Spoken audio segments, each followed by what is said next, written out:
Hi everyone, कैसे हो आप सभी लोग। आई होप आप लोग अच्छे होंगे। मैं हूं राहुल जयसवाल, स्वागत करता हूं आप सभी का एक बार फिर हमारे यूट्यूब चैनल JR ट्यूटोरियल्स में। फ्रेंड, जैसा कि आपको पता है कि हमने 10th स्टैंडर्ड का जो हमारा मैथ्स का जो हमारा चैप्टर नंबर 1 है, हम अलजेब्रा पार्ट की अगर बात करें तो चैप्टर नंबर 1 जिसका नाम है linear equation in two variables, इसका ऑलरेडी हमने लेक्चर वीडियो स्टार्ट किया हुआ था एंड टोटल इसके ऊपर हमने टोटल 7 लेक्चर्स कंप्लीट किए हुए थे। आज जो हम लोग को पढ़ना है लेक्चर नंबर 8 हमें पढ़ना है फ्रेंड्स, ठीक है।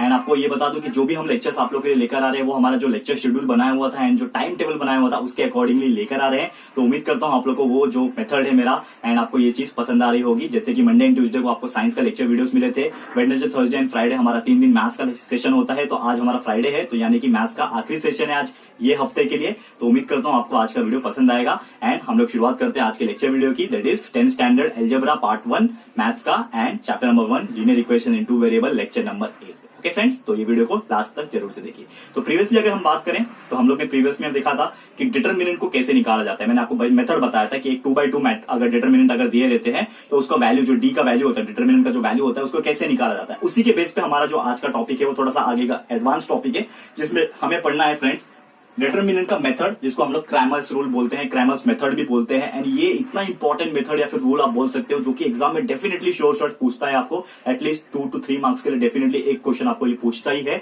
क्योंकि ये बहुत फेवरेट क्वेश्चन होता है। जो भी एग्जामिनर होता है, जो भी पेपर बनाता है, उसका बहुत फेवरेट क्वेश्चन होता है एंड काफी अच्छा भी होता है। थोड़ा सा लंबा प्रोसेस भले ही है इसका, लेकिन आपको करने में बहुत मजा आने वाला है, बिकॉज ये सिंपल भी होता है उसी तरह से जिससे आपने डिटरमिनेंट निकाला वैसे ही सेम इसको करना है। उम्मीद करता हूं आपको ये चीज पसंद आएगा। तो शुरुआत करते हैं। सबसे पहले मैं बताऊंगा कि इसको कैसे सॉल्व किया जाता है, फिर प्रैक्टिकल लाइव एग्जांपल लेके मैं आपको यहाँ पे कराने वाला हूँ। तो कुछ मेथड सबसे पहले बता दो, कुछ रूल्स है क्रैमर्स मेथड को कैसे सॉल्व किया जाता है, उसके कुछ रूल्स आपको पढ़ने पड़ेंगे। तो मैं बता देता हूँ, कुछ रूल्स मैंने यहाँ पे लिखे हुए हैं। तो रूल्स ये है, नंबर 1 रूल ये है कि write the equation in the form of ax plus by equal to C. या आप ये देख पा रहे हो, ये जो पर्टिकुलर मैंने इक्वेशन लिखा हुआ है, इसका मतलब ये होता है कि ये जो भी आपको इक्वेशन दिए रहेंगे, लेट्स सपोज कि आपको एक इक्वेशन दिया हुआ है 4x plus 5y is equal to 10, ऐसा कुछ इक्वेशन दिया है। तो कोई भी जो इक्वेशंस आपके सामने दिया रहेगा, यूजुअली ये क्रैमर्स मेथड में आपके सामने 2 इक्वेशंस होते हैं। तो आपको सबसे पहले ये देखना है कि ये दोनों इक्वेशन जो दिए हुए हैं वो ये वाले फॉर्म में है कि नहीं। इसका मतलब क्या है कि ax होना चाहिए, मतलब कोई एक नंबर और उसके साथ x होना चाहिए, फिर बीच में प्लस या फिर माइनस भी हो सकता है, कोई प्रॉब्लम नहीं है। तो प्लस या फिर माइनस होना चाहिए, उसके बाद कोई दूसरा b और y होना चाहिए। b और y मतलब एक नंबर और उसके साथ एक y का अल्फाबेट होना चाहिए और उसके बाद इक्वल होना चाहिए और उसके बाद कोई एक कांस्टेंट नंबर होना चाहिए जो कि एक सिर्फ नंबर रहेगा। ऐसे अगर फॉर्म में है तो ठीक है, अगर ऐसा फॉर्म में है नहीं है, लेट सपोज अगर ऐसा आपको दिया होता कि 4x plus 5y minus 10 is equal to 0, ऐसा दिया हुआ है, तो ये कैसा हो गया, गड़बड़ हो गया। क्या देखोगे आप, तो ax तो है, ये ax हो गया, प्लस है, ये by है, by हो गया, लेकिन इक्वल टू सी होना चाहिए, लेकिन यहाँ पे माइनस 10 आ गया। तो आप क्या करोगे, ऐसे स्टेट में कंफ्यूज नहीं होना है, आपको सबसे पहले कन्वर्ट कर देना है ये वाले फॉर्म में। आपको सिंपली ये करना है कि ये जो कांस्टेंट नंबर है इक्वल के वो साइड जाएगा तो वो क्या हो जाएगा, अलग हो जाएगा। तो यहाँ पे आप देखोगे तो 4x प्लस 5y, ये माइनस 10 को उधर भेज दूंगा तो ये हो जाएगा इक्वल टू 10 हो जाएगा। क्लियर है फ्रेंड्स, ये 0 प्लस 10 हो जाएगा, मतलब 10 ही हो जाएगा। तो डायरेक्टली ये हमारा कौन सा, ये वाले फॉर्म में हो गया। तो कोई भी नंबर अगर नहीं दिया रहेगा अपने ओरिजिनल फॉर्म में तो उसको आप इस तरह से बना सकते हो, जो कि यूजुअली तो दिया ही रहता है। अगर नहीं दिया रहेगा तो आप इस तरह से बना दोगे, कोई भी पैनिक नहीं करना है। ऐसा नहीं सोचना कि क्वेश्चन गलत आ गया। बहुत सारे लोग को पता नहीं होता है तो बोलते क्वेश्चन गलत है, क्वेश्चन गलत है, ऐसा कुछ भी नहीं होता है। आपको दिया हुआ है इसे फॉर्म में रहेगा तो आप उसको कन्वर्ट करना पड़ता है। तो सबसे पहले जो हमारा ओरिजिनल इक्वेशन है उसके फॉर्म में बना दो और उसके बाद हम लोग इसको करेंगे।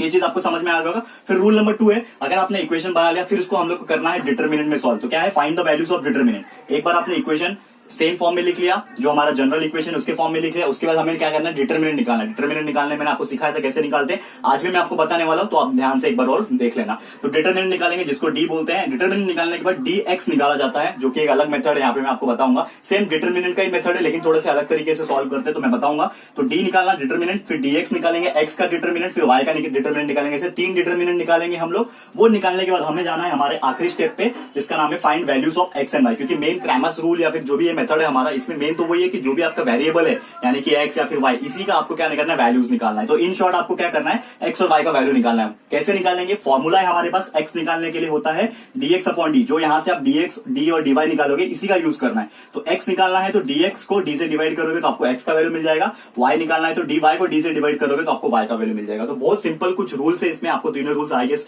समझ में आ गए होंगे, याद भी होंगे क्या करना है आपको। तो उसी के बेस पे एक एग्जांपल आपके सिलेबस में दे रखा है, उसको हम लोग फटाफट से सॉल्व कर लेते हैं फ्रेंड्स, ठीक है। तो शुरुआत करते हैं हमारे ये पर्टिकुलर एग्जांपल की।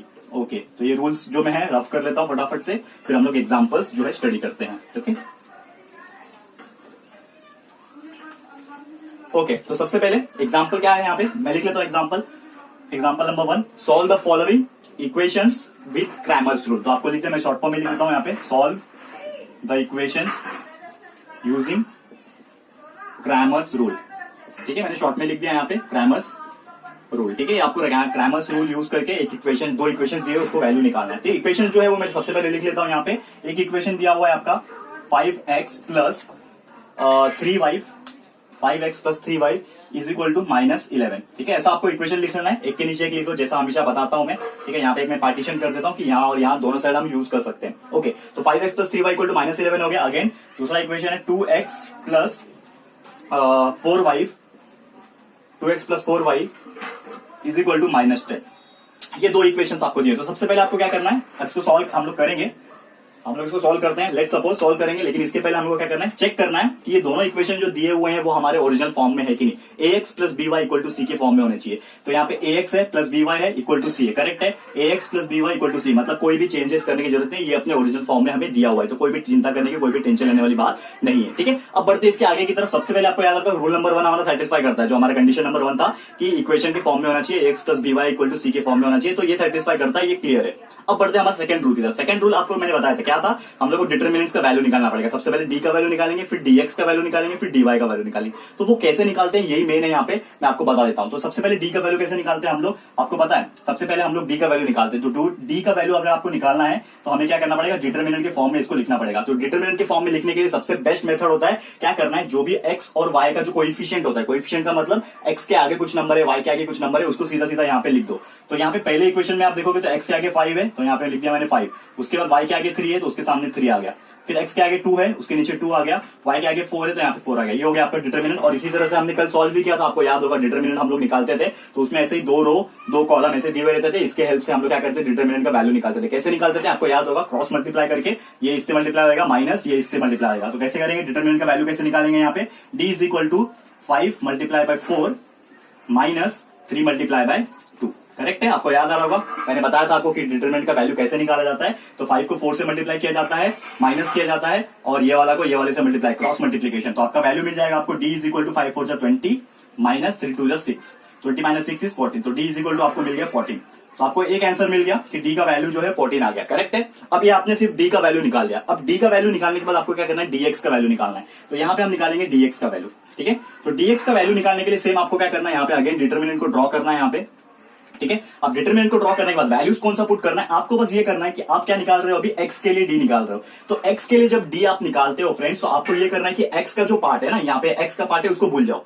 x का पार्ट यहाँ पे आपको स्किप करना है। तो आपने x का पार्ट अगर स्किप कर दिया, आपको अपने हाथों से या फिर किसी चीज से आप ढक दो कि आपको पता ही नहीं रहेगा कि x का पार्ट है, और x गायब हो गया, तो x के जगह पे आप यूज करना है आपको कांस्टेंट, जो कांस्टेंट नंबर दिए रहते हैं, इक्वल के ये साइड जो भी नंबर दिए रहते हैं वो यूज करना है। तो आपका x अगर गायब हो गया तो आप ये यूज करोगे उसके जगह पे। तो x गायब हो गया, x के जगह पे आपको यूज करना है कांस्टेंट। तो -11 है और उसके नीचे -10 है, तो आपको लिख देना है यहाँ पे -11 और उसके नीचे -10। आपने x के जगह पे ये लिख लिया। अब y तो हमारे पास है अवेलेबल, y के पास 3 है, y के पास 4 है, तो यहाँ पे 3 और 4 ये हो गया सेम। अब सेम वही मेथड से जैसा आपने इधर सॉल्व किया वैसे ही आपको उधर भी सॉल्व करना है। तो सेम आप dx निकाल सकते हो। तो dx is equal to -11 multiply by 4 कितना हो जाएगा, आप डायरेक्ट लिख सकते हो, -11 मल्टीप्लाई बाय 4, बीच में माइनस होता ही है, और ये वाला 3 मल्टीप्लाई बाय -10, 3 मल्टीप्लाई बाय -10।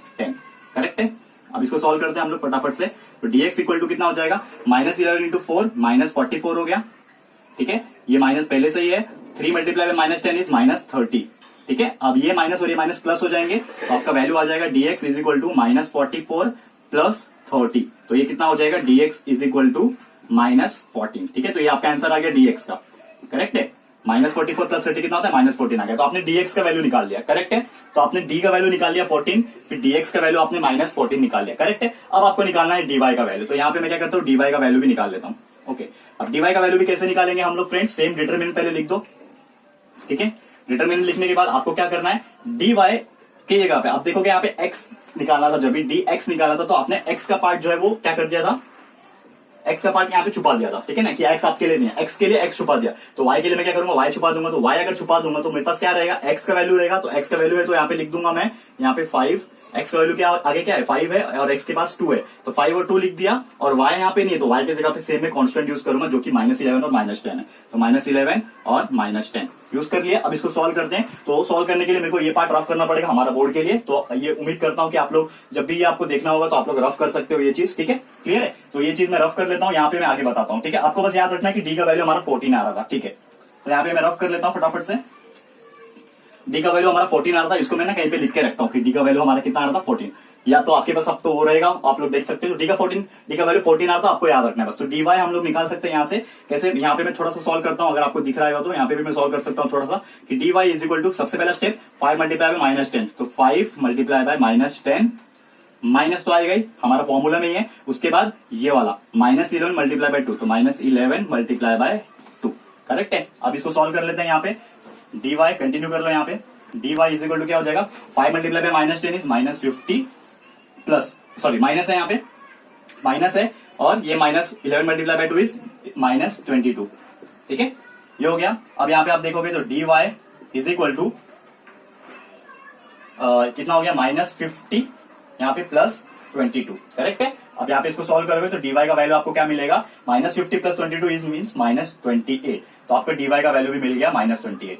तो आपके पास 3 वैल्यू आ गए, एक तो डी का 14 आ गया जो हम लोग ने इधर पे लिखा हुआ था, आप लोग के लिए मैंने रफ करके बताया, तो डी इज इक्वल टू 14 हमने निकाला था, फिर डीएक्स का वैल्यू निकाला था -14 और डीवाई का वैल्यू भी -28। अब आपको क्या करना है, थर्ड स्टेप, तीनों निकाल लिया, डी निकाल लिया, डीएक्स निकाल लिया, डी निकाल लिया, डीवाई निकाल लिया। अब आपको क्या करना है, थर्ड स्टेप हमारा याद होगा, थर्ड स्टेप में हमको एक्स और वाई का वैल्यू निकालना है, क्योंकि यहाँ पे भी एक्स और वाई दिया है आपके क्वेश्चन में। तो एक्स और वाई का वैल्यू कैसे निकालते हैं, एक्स के लिए हम लोग करते हैं X is equal to DX upon D, और वाई के लिए हम लोग करते हैं डी वाई अपॉन डी, ठीक है। तो x के लिए क्या हो जाएगा, dx कितना है हमारे पास, dx -14 है, और अपॉन d कितना है हमारे पास 14 है, ठीक है। वही y के लिए हम लोग देखेंगे तो y is equal to D Y कितना है हमारे पास -28 है, और d कितना है अगेन 14 है, ठीक है। अब इसको सॉल्व कर लो तो x का वैल्यू हो जाएगा -14 by 14, x is equal to -1 आ गया, यहाँ पे कॉमा दे दो, एंड दे दो, y इज इक्वल टू 14 28 से डिवाइड होगा तो -2 आएगा, तो y इक्वल टू -2।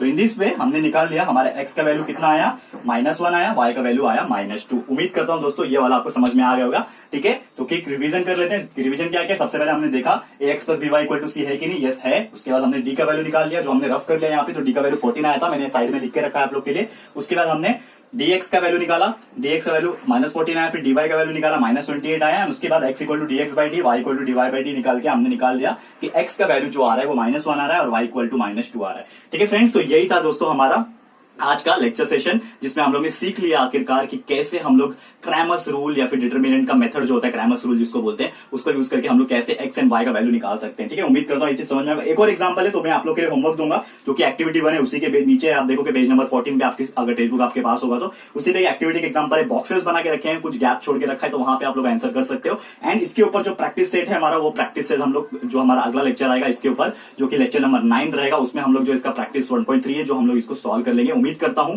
आप लोग उसको कर पाओगे, लेकिन प्रैक्टिस सेट मैं आपको करवाऊंगा तो उसकी टेंशन लेने की जरूरत नहीं, आपको बस वेट करना है। हमारा अगला लेक्चर कब आएगा, जो कि मैथ्स का, जब भी हमारा जो वेडनेसडे थर्सडे फ्राइडे का फिर से शेड्यूल जब आएगा नेक्स्ट वीक में, तो हम लोग फिर से आप लोग के लिए लेक्चर वीडियो बना के लेके आ जाएंगे। तब तक के लिए आपको क्या करना है, इसको प्रैक्टिस करना है, इसके पहले जो भी हुआ है उसको प्रैक्टिस करते रहना है फ्रेंड्स, ठीक है। और आज का वीडियो आपको कैसा लगा है, इंटरेस्टिंग लगा है कि नहीं लगा है, प्लीज हमें कमेंट करके बताएं। काफी इजी है, इंटरेस्टिंग है एंड मजेदार भी, और एग्जाम में पूछता भी है, तो अगर आप लोग ये प्रैक्टिस करोगे तो इजीली आप लोग मार्क्स स्कोर पाओगे, ठीक है फ्रेंड्स। तो अगर आपको वीडियो पसंद आया तो प्लीज हमें कमेंट करके बताइएगा, वीडियो अच्छा लगा है तो लाइक कीजिएगा एंड शेयर कीजिएगा ज्यादा से ज्यादा, ठीक है फ्रेंड्स। और अगर आप इस चैनल पे न्यू हो, हमारे कंटेंट्स आपको पसंद आ रहे हैं, लेक्चर्स वीडियो अच्छे लगते हैं, तो प्लीज हमारे इस चैनल को सब्सक्राइब भी कर देना, ठीक है फ्रेंड्स। तो मिलते हैं हमारे अगले वीडियो में। ये वीडियो देखने के लिए thank you and good bye.